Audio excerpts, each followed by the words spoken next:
Heather, has it crossed your little mind that your boyfriend was probably murdered and you're about to be slaughtered next? Really? No way! Way. Heather, good luck. Thanks, Gail, you're the best! I know.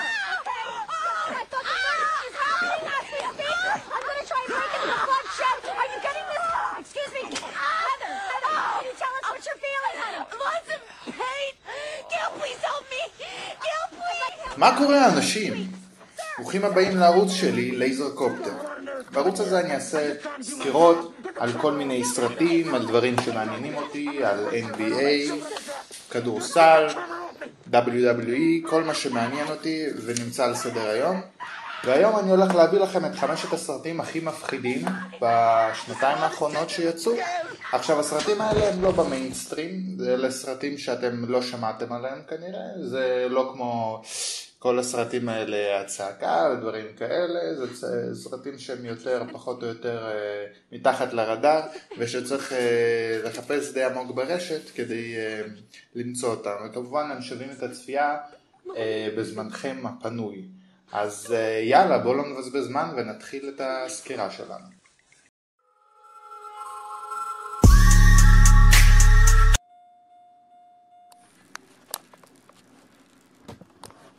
אז בסרט הזה מדובר בלהקת רוק של כמה חבר'ה שעושים סיבוב הופעות בארצות הברית, ויום אחד הם מקבלים הופעה במועדון של נאצים. כן, נאצים מוכרי ישראל תפו. ואותה להקה בעצם אומרת לעצמה, אוי, אנחנו נהיה מורדים קטנים, אנחנו נשאיר להם בפנים מה שאנחנו חושבים. רק שהם לא מבינים שמדובר במאפיה, והנאצים האלה מתחילים לצוד אותם, כשהם מגלים שאותה להקה ראתה אותם רוצחים מישהו.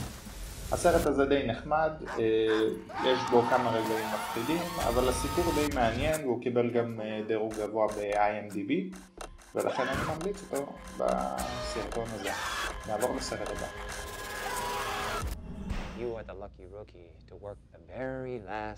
כן, הבחורה הנחמדה הזאת שאתם רואים עכשיו מדברת עם הסקנקן הזה, בעצם היא מקבלת משמרת אחרונה בתחנת משטרה.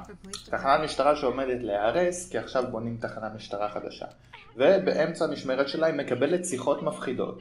זה לא השיחות האלה של, היי, מה נשמע, חביבי, זה חיקוי גרוע של לא יודע מי.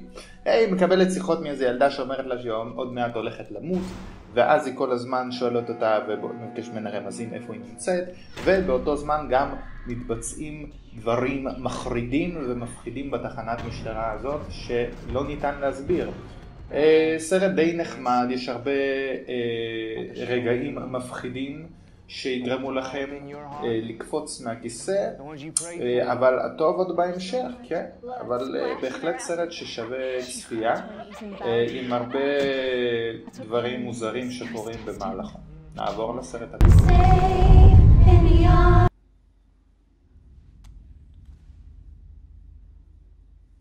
אז ככה, בסרט הזה יש בחורה שהיא חרשת, כן? לא שומעת כלום, והיא לא יודעת מי, מה, היא משחקת לה במחשב, מריו, מסתכלת תמונות, מסתכלת פייסבוק, ונהנית בכללי מהחיים. פתאום היא מסתובבת, אני לא יודע איך היא מסתובבת, לא שומעת כלום, אבל יש לה כזה מין הרגשה כזאת שמשהו פה לא בסדר.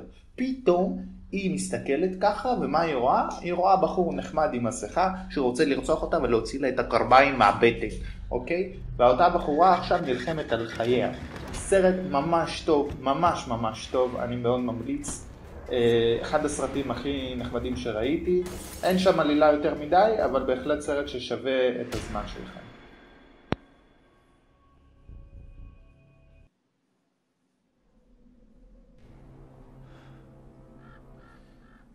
הסרט הזה בהחלט היה אמור להיות מספר 1.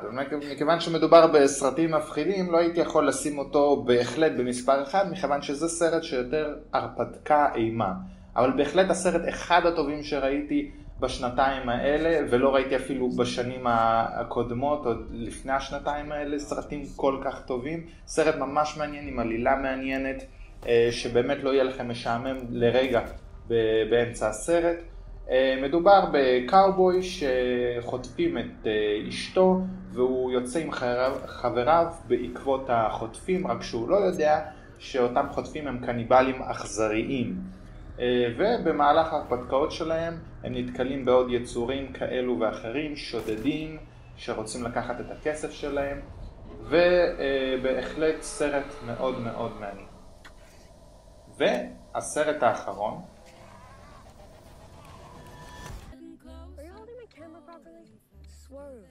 אז שני פרחחים של שני ילדים של אמא, מחליטים לתת לאמא חופשה. אמא שמחה, רואים, היא רצה פה אחריהם ברכבת, או ילדים, והם נוסעים לחופשה בבית של סבא וסבתא. רק כשהם לא יודעים שסבא וסבתא קצת משוגעים על כל הראש. בהחלט הסרט, אחד המפחידים שאני ראיתי, לפחות אותי הוא הפחיד הכי הרבה מבין כל שאר הסרטים. סרט באמת מוזר גם, אני ראיתי בו דברים שלא ראיתי בסרטים אחרים, בגלל זה גם שמתי אותו במקום ראשון. ואתם רואים, הילדים האלה שמחים, אני לא שמתי לכם הרבה קטעים של הסרט הזה, כי אני לא רוצה לעשות לכם ספוילרים. בהחלט סרט ששווה צפייה. אני מאוד מאוד ממליץ. טוב, אני מקווה שנהנתם מהסרטון, ואם אהבתם את הסרטון, תנו לייק. תעשו לי סאבסקרייב לערוץ, או תרשמו, אם ככה אומרים את זה. ואני מקווה לראות אתכם בפעם הבאה כשאני אפרסם את הסרטון הבא שלי. מקווה שנהנתם.